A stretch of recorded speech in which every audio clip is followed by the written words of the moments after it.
नमस्कार। पश्चिम बंगाल के कोलकाता से सटे दमदम उत्तर से आप सभी का बुलेट रिपोर्टर में स्वागत है। मैं हूं आपके साथ चित्रा त्रिपाठी।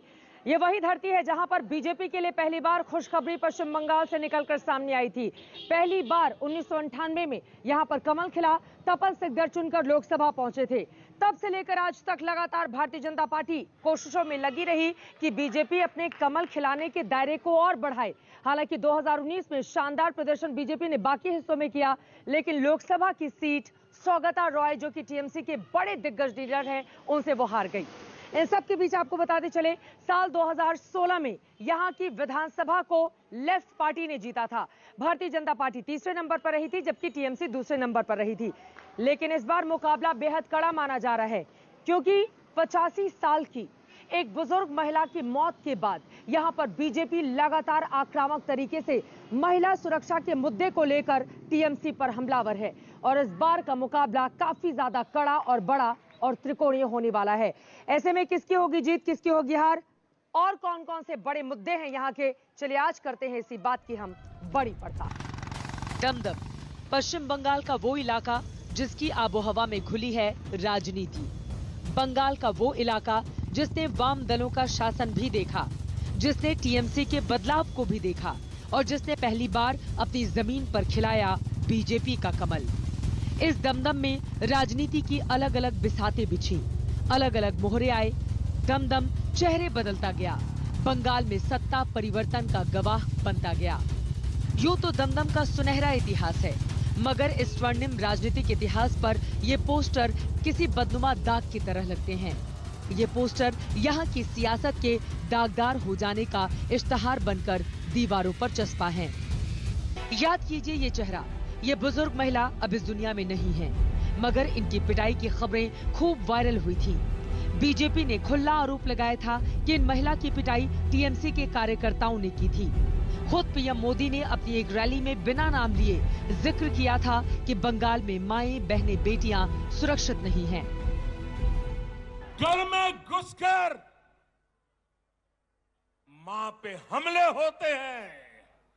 अभी हाल में जो 80 साल की बूढ़ी मां के साथ हुआ है, जो निर्ममता दिखाई गई है, उसने इन लोगों का क्रूर चेहरा पूरे भारत को दिखा दिया है। बीते 10 साल में बंगाल की शायद ही कोई मां है, शायद ही कोई बेटी है जो किसी न किसी अत्याचार के कारण रोई नहीं है, कोई सवाल न उठा सके।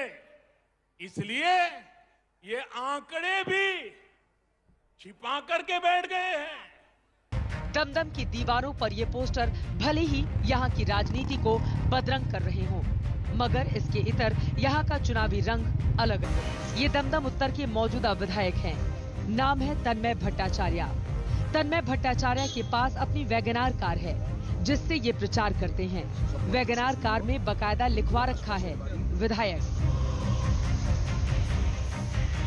इस वक्त हमारे साथ दमदम उत्तर से लेफ्ट के उम्मीदवार जुड़ चुके हैं, उनसे हम बातचीत करते हैं। दादा, आप लगातार प्रचार प्रसार कर रहे हैं, 2016 में भी शानदार तरीके से आपने यहाँ से जीत हासिल की थी। 21 में कितनी बड़ी चुनौती आप देख रहे हैं? 21 में हम सोचता है संयुक्त मोर्चा जो गठित हुआ है, leftist, Indian National Congress and Indian Secular Front मिल के ये संयुक्त मोर्चा सरकार बनाएंगे, क्योंकि 2016 से ही पश्चिम बंगाल का वोटिंग ट्रेंड तृणमूल का विरोध में जारी रहा। लेकिन अब आप भी विधायक हैं दमदम उत्तर से, लोग आपसे भी पूछेंगे ना 5 साल क्या किया यहाँ के लिए? 5 साल में हम एकमात्र the only assembly constituency Dum Dum North, जिधर एक तो परमानेंट कोविड सर्विस सेंटर हमने बनाया, अभी तक चल रहा है। अपने आप में ये बात हैरान करती है कि तन्मय भट्टाचार्य ने जिस दमदम उत्तर से वाम दल के लिए जीत दर्ज की, वो टीएमसी के सांसद सौगत रॉय का इलाका है। यहाँ सौगत रॉय की तूती बोलती है। शायद इसीलिए भले ही 2016 के विधानसभा चुनाव में टीएमसी को यहाँ से हार का स्वाद मिला हो, मगर इस बार सांसद सौगत रॉय को पूरा भरोसा है कि उनके उम्मीदवार की जीत जरूर होगी। लग रहा है कि यहाँ पर माहौल है टीएमसी के पक्ष में। पूरा माहौल है। ये पूरा बैरकपुर क्षेत्र है। मेरा जो कॉन्स्टिट्यूएंसी है खड़दा तक, पानीहाटी खड़दा, और उधर बैरकपुर लोकसभा विधानसभा है। हम सब जगह जीतेंगे। अच्छा माहौल है। दादा, आपके इलाके की बात करें तो वहाँ पर टीएमसी इस वक्त कैसा कर रही है? दमदम, आप मेरे दमदम, ये खड़दा से लेके दमदम तक 7 विधानसभा में हम जीतेंगे। बंगाल में वाम दलों का 34 साल का शासन रहा है और पिछले 10 साल से टीएमसी सूबे को संभाल रही है। मगर दमदम में बीजेपी का कमल खिलाने के लिए बीजेपी ने पूरा दमखम लगा दिया है। भारतीय जनता पार्टी की उम्मीदवार अर्चना मजूमदार को लगता है कि इस बार दमदम में बदलाव होगा, बीजेपी का कमल खिलेगा। दमदम उत्तर से भारतीय जनता पार्टी की प्रत्याशी हैं डॉक्टर अर्चना मजूमदार, वो इस वक्त हमारे साथ मौजूद हैं, उनसे बातचीत करते हैं। मैम, बड़ा चैलेंज अपने लिए किस पार्टी को आप देख रही हैं? चैलेंज तो है, कोई भी चुनाव चैलेंज है। और हमारे यहाँ जो हमारे ओपोनेंट है वो काफ़ी, एक तो स्टैंडिंग मिनिस्टर है रूलिंग पार्टी की, और दूसरे है वो स्टैंडिंग एमएलए है। डेफिनेटली देयर इज कंपटीशन, लेकिन आई नो कि आदमी हमारे साथ है। People are with me, people are with BJP. तो आई एम 100% कॉन्फिडेंट कि इस जगह में जो पोजीशन अभी खड़े हैं, एक भी नॉर्मल अगर वोट हुआ तो मैंने काफी मार्जिन लेके आगे बढ़ेंगे। बीजेपी उम्मीदवार को ये भरोसा इसलिए है क्योंकि यहाँ से बीजेपी की पुश्तैनी सियासत जुड़ी हुई है। जनसंघ की स्थापना करने वाले श्यामा प्रसाद मुखर्जी की बंगाली पृष्ठभूमि रही है। इसी जनसंघ से बीजेपी का उदय हुआ। उन्हीं श्यामा प्रसाद मुखर्जी ने बंगाल की राजनीति में हिंदुत्व की विचारधारा की पताका फहराई। एक बार फिर वही हिंदुत्व बंगाल की राजनीति की धुरी बना हुआ है। जाहिर सी बात है, बीजेपी की उम्मीदें तो बढ़ेंगी ही, मगर दमदम उत्तर की जनता क्या सोचती है, ये जानने के लिए बुलेट रिपोर्टर का कारवां चल पड़ा उन गलियों की ओर जो यहाँ के नेताओं को सत्ता तक पहुँचाता है। আমার তো কোন নেতা, আমার তো দিদি ছাড়া আমি কাউকে ভোট দিই না। ममता दीदी अच्छा नेता है? হ্যাঁ, कौन नेता पसंद আছে? ওই দিদি दीदी अच्छा लगे, क्यों?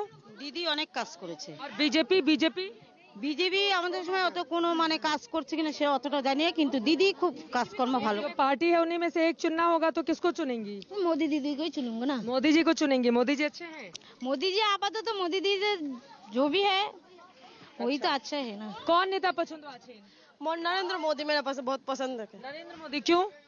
मुझे अच्छा लगता है इसलिए, बट क्यों वो आया तो हमारा तो काम वाम तो ज्यादा ही हो रहा है ना, अच्छा चल रहा है, इसलिए मेरा मोदी।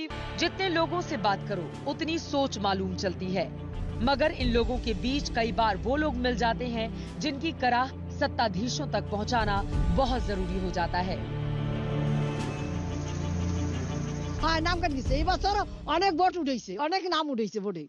আমার তো উঠে না দাদা, কিছু পাই না জানো। আমার বলা আছে দেয় না, আমার কিছু দেয় না। ওই আর একটু কাজ করি, একটু উঠেই দেয় এরবার দিয়ে পাচ্ছি। আমার একটু এই যে বিধবা ভাতাটা তো দেয় না, ওই যে বয়স্ক ভাতা কিছু দেয় না। মেয়েরা ছিল, মেয়েরা একটু সই দেবে, এই সইটুক দেয় না। बंगाल में बेटियों के नाम पर रैलियों में नारे उछालने वाले बीजेपी और टीएमसी के नीति नियंता इस दर्द को जरूर सुने, क्योंकि यही बंगाल है। ये यही की बेटी हैं जो अपनी बेटे के सहारे हैं। बात बेटियों की हुई है तो इस बेटी से मिलाना जरूरी है जिस पर वक्त की मार पड़ी है। जिस बेटी को क्रिकेट के मैदान में चौके छक्के जमाने थे, वो परिवार पालने के लिए ऑटो रिक्शा चलाने के लिए मजबूर है।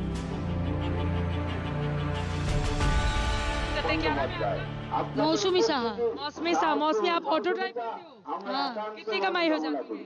5 साल हो गया। 5 साल से आप ऑटो ड्राइव कर रही हैं। घर वालों ने कभी रोका नहीं? नहीं, मैं क्रिकेट खेलता था इसलिए वो सब नहीं। आप क्रिकेट खेलती थी तो क्रिकेट छोड़ के फिर ऑटो क्यों चलाने लगी? कुछ प्रॉब्लम हो गया इसलिए। घर में कहाँ तक क्रिकेट खेला है आपने? बागमारी मानिकतोला स्कॉटिश कॉलेज है ना, हाँ, हाँ। उधर। कौन सी पार्टी पसंद आती है आप लोगों को?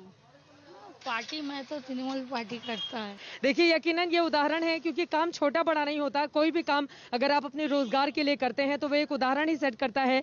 लेकिन थोड़ा सा दुर्भाग्यपूर्ण ये है, ये क्रिकेट खेलती थी, शायद इनके पास पैसे होते, अच्छा मौका मिला होता तो आज ये और आगे बढ़ पाती, लेकिन परिवार की मजबूरियों के कारण इस बेटी को यहाँ पर ऑटो चलाना पड़ रहा है। लेकिन इनकी पसंद ममता बनर्जी है। चलिए हम बढ़ते हैं आगे। मगर यहाँ अपनी अपनी राजनीति भी है। तकलीफ तो है, मगर अपने समर्थकों के लिए दीवानगी भी है। इन्हें ही देख लीजिए, बीजेपी के समर्थन में ई रिक्शा लेकर निकल पड़े हैं, पूरे भरोसे के साथ कि अब की बार बंगाल में परिवर्तन की पुकार। एक तरफ दमदम में माना जा रहा है कि मुख्य लड़ाई लेफ्ट और टीएमसी के बीच में है, तो वहीं त्रिकोणीय बना रही है बीजेपी भी, और जगह जगह प्रचार कर रहे हैं। नाम क्या है आपका? हमारा नाम डॉक्टर शंकर सेन। तो जब बताते हैं आप, क्या किस तरह से प्रचार करते हैं बीजेपी का? हम प्रचार करते हैं जे हमारा एक मौका दीजिए। 34 इयर्स आप लेफ्ट को देखा, लास्ट 10 इयर्स आप टीएमसी को देखा, हमारा एक मौका चाहिए। बीजेपी वाले अपना राग गा रहे हैं और टीएमसी वाले अपना।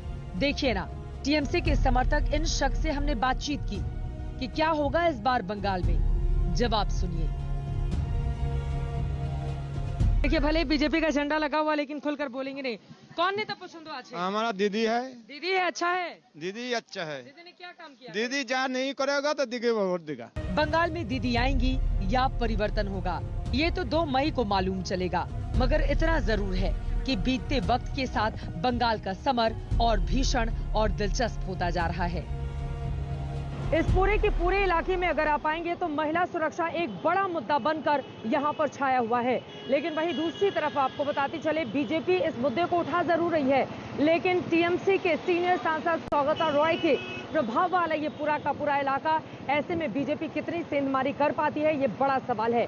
वैसे अगर विधानसभा की बात करें तो दमदम उत्तर की विधानसभा 2011 में टीएमसी ने जीती थी, 2016 में लेफ्ट पार्टी के खाते में गई थी, और इस बार त्रिकोणीय मुकाबले में ये तीनों ही पार्टियां अपने अपने दावे के साथ जनता के बीच में। किसकी होगी जीत, किसकी होगी हार, इसका नतीजा तो 2 मई को निकलेगा, लेकिन 22 अप्रैल को यहाँ पर डाले जाएंगे वोट। अगर आपके इलाके में भी हो रहा है मतदान तो वोट डालने के लिए जरूर जाइएगा। कैमरा पर्सन हिमांशु शर्मा और संजय कुमार के साथ चित्रा त्रिपाठी, दमदम उत्तर, आज तक। नमस्कार, मैं हूं अंजना ओम कश्यप। हमें उम्मीद है ये वीडियो आपको पसंद आया होगा। लेटेस्ट खबरों के लिए यूं ही देखते रहिए आज तक, और इस वीडियो के पसंद आने पर लाइक, शेयर एंड सब्सक्राइब करना ना भूलें।